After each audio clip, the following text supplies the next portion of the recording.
Hi, my name is Norman Chan, and in the summer of 2020, I was an undergraduate research and education intern at the Hudson Cancer Research Laboratory. Now, due to the COVID-19 pandemic, interns like me weren't able to go into the lab in person, but our research mentors were able to modify the program to fit the unique circumstances.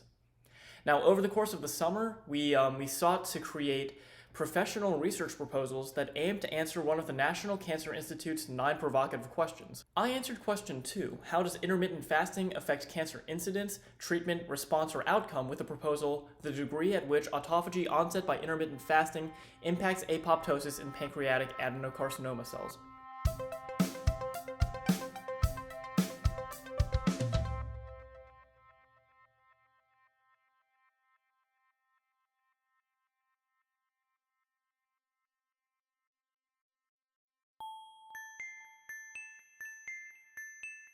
Along with several other dieting trends, intermittent fasting has become increasingly popular because it induces a mechanism known as autophagy, or self-consumption, in cells. Basically, autophagy works by breaking down membrane-bound organelles like mitochondria and the endoplasmic reticulum into what's known as an autophagosome, and this autophagosome envelops other organelles and then gets digested by lysosomic enzymes. Of course, breaking down cellular components like this leads to weight loss, hence why it's so popular. But weight loss isn't the only physiological effect that can be derived from autophagy. Autophagy plays a role in cancer regulation as well, but the current literature offers some very contradictory results as to whether it promotes or prevents tumor growth. Studies such as autophagy promotes immune evasion of pancreatic cancer cells by degrading MHC1 have shown that cancer cells, in this case pancreatic cancer cells, can use autophagic mechanisms to destroy the marker protein MHC1, which signals the immune system to destroy damaged cells. My hypothesis is that intermittent fasting, or other forms of autophagy, helps promote tumor growth by breaking down proteins such as surface TNFR, cytoplasmic BACs, and caspases through autophagic mechanisms.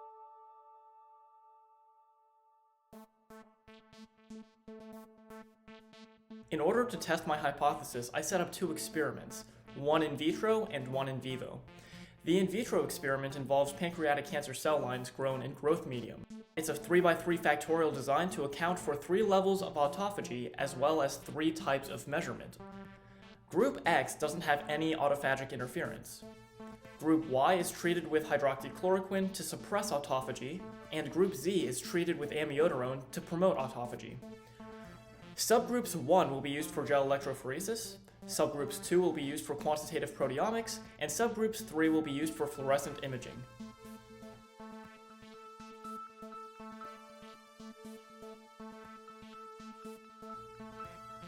The in vivo experiment is also a 3x3 factorial design to account for 3 levels of fasting and 3 types of measurement.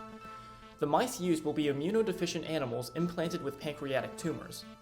Group A does not fast, Group B fasts 8 weeks after implantation, and Group C fasts 16 weeks after implantation.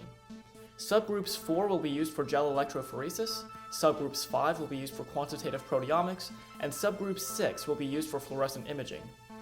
After cancer implantation, the mice will be observed for a total of 26 weeks if there are no complications with the study. Subgroups 1 and 4's lysosomes will be isolated for gel electrophoresis. So these measures will be run against the ladders for TNFR, BACs, and caspases 3, 8, and 9.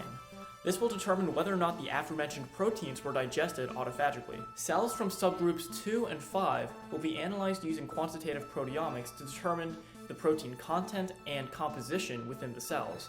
Finally, cells from subgroups 3 and 6 will be transfected with green fluorescent protein, or GFP, so they're visible under a light of wavelength 369 to 475 nanometers.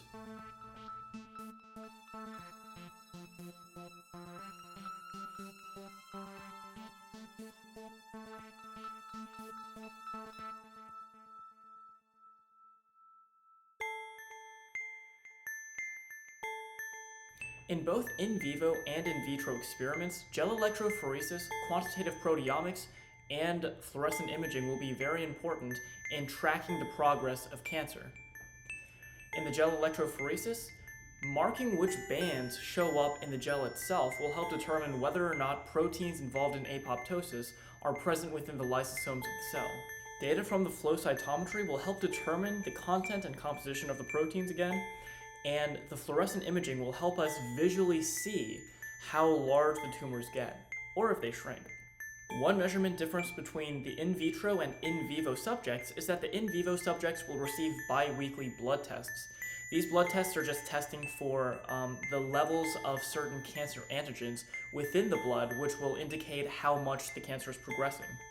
In addition, the tumors will be measured before and after the experiment to measure any change in mass. Once again, my expectation is that autophagy, both onset by intermittent fasting and onset by drugs, will help promote cancer growth in both in vivo and in vitro experiments.